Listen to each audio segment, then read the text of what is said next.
ॐ श्री गुरवे नमः।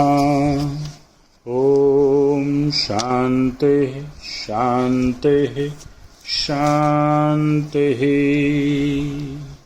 गुरुर्ब्रह्मा गुरुर्विष्णु गुरुर्देवो महेश्वरः। गुरु साक्षात् परब्रह्म तस्मै श्री गुरवे नमः।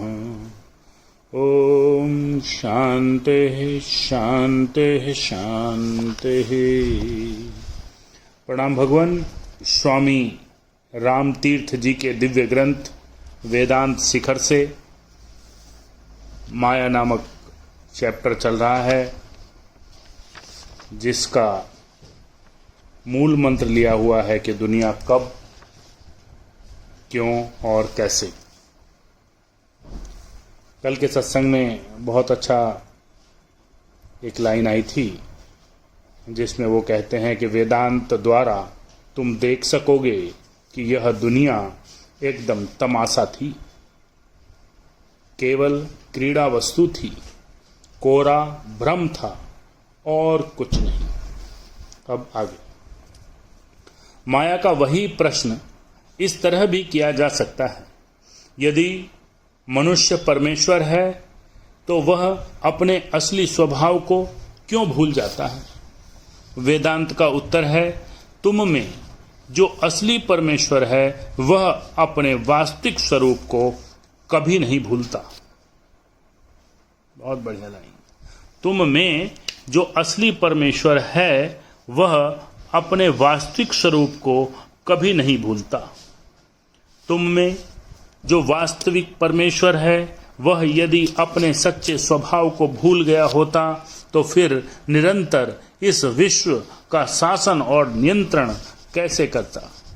फिर भूला ही कौन है? कोई नहीं भूला है। ठीक स्वप्न किसी अवस्था है। स्वप्न में जब तुम विभिन्न प्रकार के पदार्थ देखते हो, वास्तव में वह तुम नहीं होते, और जो उन पदार्थों को देखता है वह स्वप्न का दृष्टा है। जिसकी सृष्टि स्वप्न की अन्य वस्तुओं के साथ ही होती है, वह उन सब पदार्थों को विषय करता है, उन सब दृश्यों को देखता है तथा उन कंदराओं, पहाड़ों और नदियों में रहता है। असली स्वरूप आत्मा, सच्चा परमेश्वर कदापि कुछ नहीं भूला है। यह मिथ्या अहंकार का ख्याल स्वयं माया की रचना है। यह उसी प्रकार का भ्रम है जैसे अन्य पदार्थ। शुद्ध स्वरूप कुछ भी नहीं भूला। जब तुम कहते हो कि परमेश्वर आदमी के जामे में क्षुद्र अहंकारी आत्मा होकर अपने को भूल क्यों गया, तब वेदांत कहता है कि तुम इस प्रश्न में वही भूल है। तुम्हारे इस प्रश्न में वही भूल है जैसे तर्कशास्त्री एक ही चक्र में तर्क करने की भूल करते हैं। अच्छा, यह प्रश्न तुम किससे कर रहे हो?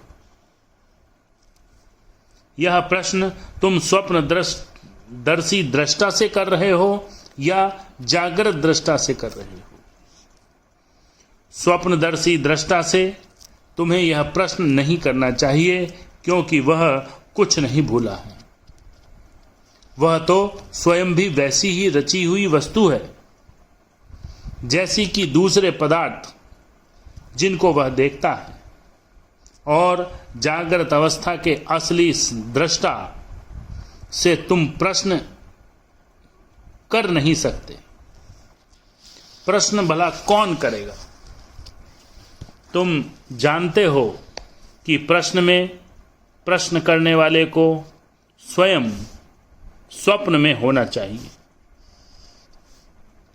और जब स्वप्नदर्शी दृष्टा ही जाता रहा तब प्रश्न कौन किससे करेगा? प्रश्न करने और उत्तर देने का द्वैत चक्र केवल तभी तक संभव है जब तक माया का स्वप्न चलता है।